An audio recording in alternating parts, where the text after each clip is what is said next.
Hola, vamos a platicar hoy sobre qué son los seres vivos. Vamos a ver cuáles son sus características y cómo está organizada la vida.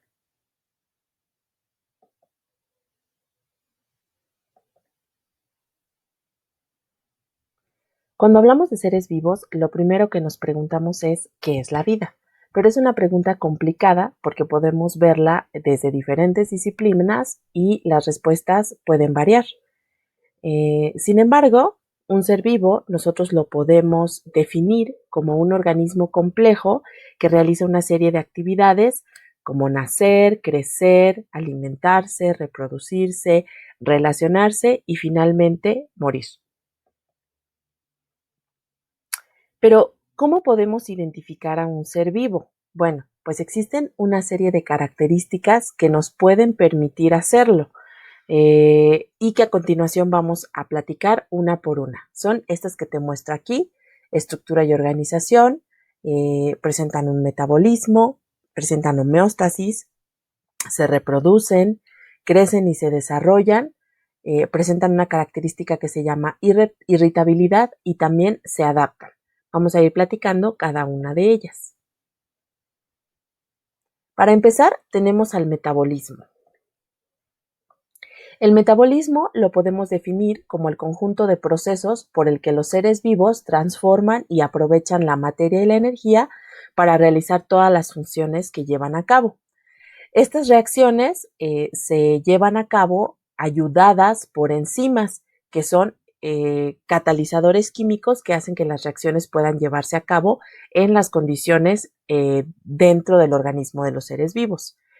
El metabolismo lo podemos dividir en dos tipos de reacciones. Por un lado tenemos el anabolismo, que es en donde moléculas simples se unen utilizando energía para crear moléculas complejas.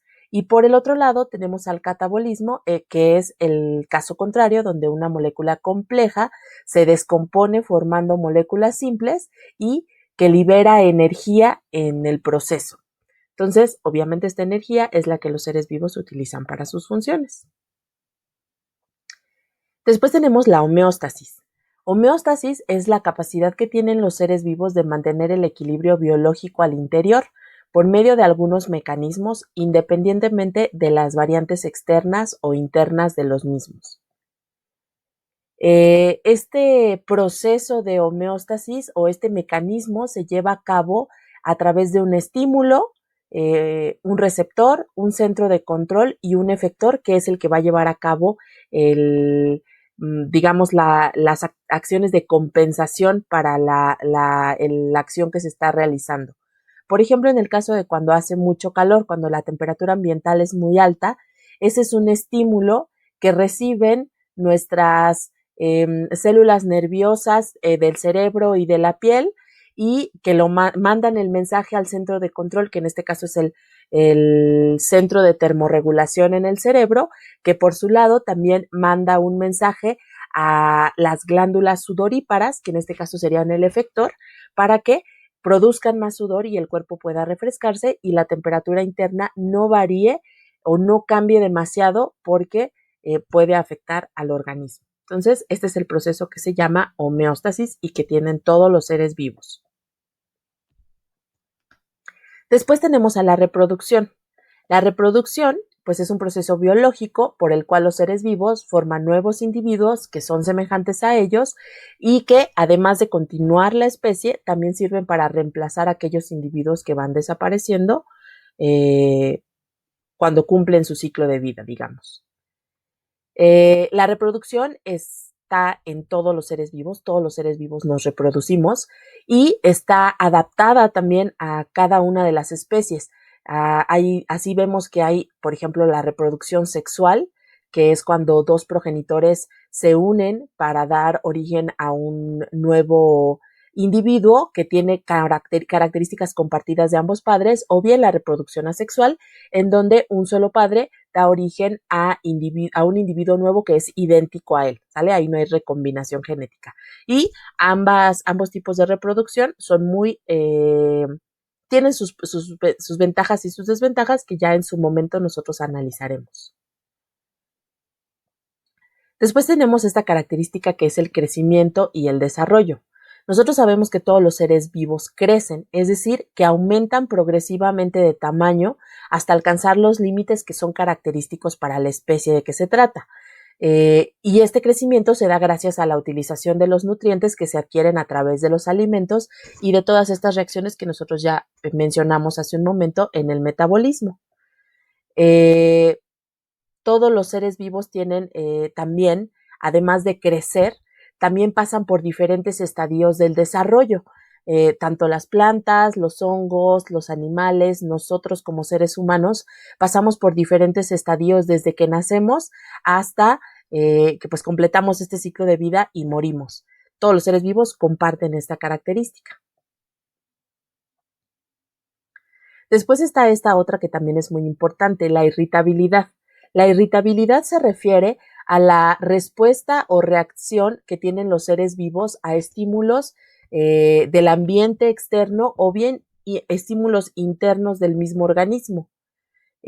Algunos ejemplos de esta irritabilidad son, por ejemplo, en las plantas carnívoras que se cierran cuando sienten que un insecto ya se posó sobre su flor, digamos, o estas hojas modificadas que tienen en forma como de garra para atrapar a su presa. Cuando sienten, tienen digamos, un tipo de células sensitivas que cuando sienten que algún insecto se posó, se cierran automáticamente. También la reacción que nosotros tenemos, nuestras pupilas, cuando se dilatan o se contraen en relación con la intensidad de la luz, es también una respuesta de irritabilidad. Estamos respondiendo a una condición del medio. Las cochinillas, cuando se hacen bolita, también es un tipo de irritación para, en este caso, una respuesta al medio para protegerse, y los girasoles que se van moviendo, dándole la cara, digamos, directamente al sol. Es una forma de respuesta a la luz solar. Luego tenemos a la adaptación. La adaptación es la capacidad que tienen los seres vivos para acondicionarse a los factores del medio. Es decir, si hay un cambio, los seres vivos tienen la facultad o tienen la capacidad de volver a adaptarse a este nuevo ambiente. Sin embargo, esta adaptación es progresiva, no es instantánea y se manifiesta mediante diferentes tipos de cambios como en estructura, es decir, en la estructura de su cuerpo puede haber modificaciones para adaptarse a los nuevos ambientes en cuanto al tamaño, en cuanto a los colores, como en el caso, por ejemplo, del mimetismo, y también cambios en el comportamiento, como por ejemplo en el caso de los mamíferos que hibernan, ¿no? Un caso muy famoso de la adaptación son los famosos pinzones de las Galápagos que Darwin observó justamente para crear su teoría de la selección natural o de la evolución por selección natural, en el que él observó que estas aves, que a pesar de ser muy similares, tenían una diferencia significativa en cuanto a la forma del pico, porque cada una habitaba una isla diferente o un ambiente específico dentro de las islas y se alimentaban de cosas como de cosas muy específicas. Por ejemplo, algunos eran insectívoros, otros comían fruta, otros habían desarrollado un pico duro para picar la madera y poder sacar a los insectos, otros utilizaban algunas herramientas como palitos para sacar a los insectos de sus de donde se encontraban y tenían el pico adaptado a la alimentación. Entonces, estas observaciones le sirvieron a Darwin para darse cuenta que la adaptación tiene después un efecto dentro de la selección natural, es decir, la selección natural va ahora sí que a seleccionar a aquellos individuos que mejor se adaptan al medio y que posteriormente va a dar lugar a una evolución de la especie, ¿sale?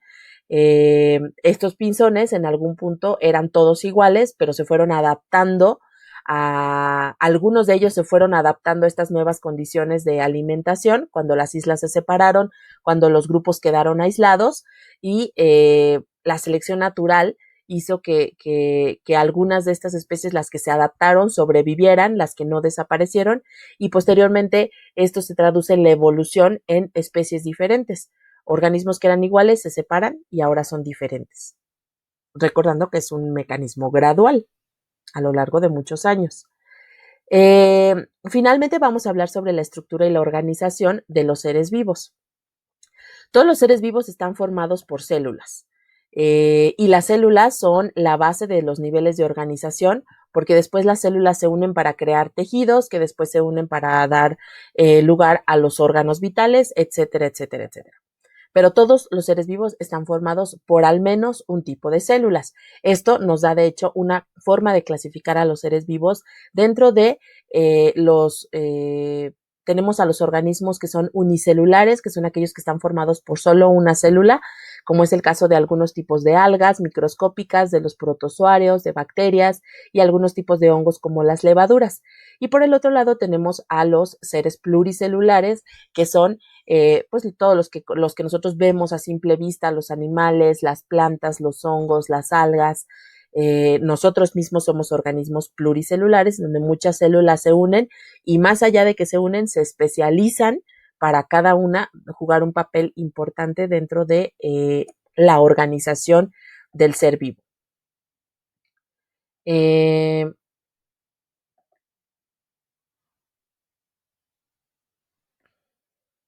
Eso nos lleva a un siguiente tema que tiene que ver con esta propia organización de los seres vivos y en donde vamos a ver cómo los seres vivos ya habíamos dicho que hay organismos que todo siempre comienza con una célula y para algunos organismos termina en una célula.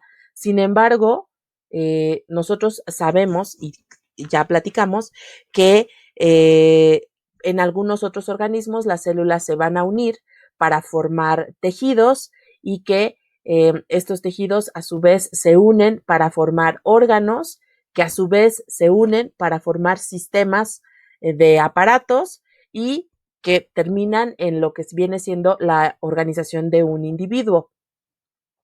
Esto nos da a lo que se llaman niveles de organización, es decir, la organización en los seres vivos se va dando por diferentes niveles y estos niveles se van dando siempre, o nosotros los podemos organizar de menor complejidad a mayor complejidad.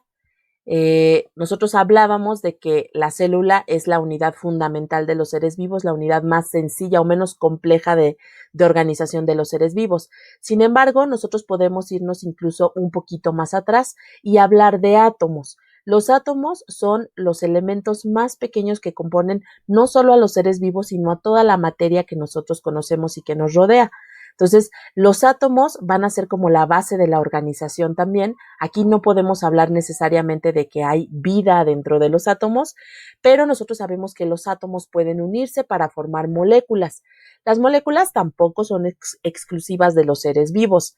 Hay algunas que sí son muy particulares en los seres vivos, como es el caso de las biomoléculas, como las proteínas, los lípidos, los carbohidratos, los ácidos nucleicos, pero hay muchas otras moléculas que están presentes en los seres vivos, como el agua, como algunos gases que no son exclusivos de la vida, pero que sí los presentan. Entonces, el segundo nivel de organización es el nivel molecular. Después, nosotros ya tenemos el nivel de organelo celular, es decir, la célula dentro de sí misma también tiene una organización, tiene a estos a los que nosotros llamamos organelos celulares, que cada uno tiene una función específica dentro de la célula y es nuestro siguiente nivel de organización. Posteriormente ya tenemos al conjunto de estos organelos, es a lo que nosotros llamamos célula y es en donde nosotros podemos empezar a considerar que empieza la vida, en esta base que nosotros ya sabemos que es la célula. Pero las células, como ya lo habíamos platicado, también se pueden unir para formar tejidos. Por ejemplo, en la imagen que estamos viendo aquí, nos hablan de las células de un osteocito, que son las células que se unen para formar tejido óseo.